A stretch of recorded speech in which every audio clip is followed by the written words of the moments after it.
खै लैजाऊ सोरो खै पाडुवा पाडुवा कहिलेको तिमी कान्छ्यौ कहिलेको हामी हाम्रो तिम्रो भागजोगले बेटेछ भइ भए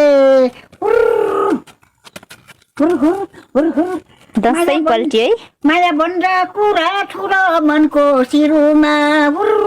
जानेरुमा लैजानु तिमी मेरो सम्झना गङ्गा जलको पानीले भिज्यौ रातो पछ्यौरा नि बसैमा मेरो माया सम्झिदेव तिम्रो हातैमा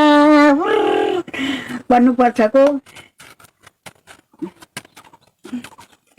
लु खाटमा पर्यो ल ल खाटमा नातिनी घरमा बस्छौ र म अब पर जाने नि ए बाक्चारो लु भयो अब लगाउनुको लागि लु भयो भएको छैन होला हौ जाने जाने ल ल हुन्छ रामजान ल बिस्तारै जानु लडिएला ल सामान लानु बिर्सेला ल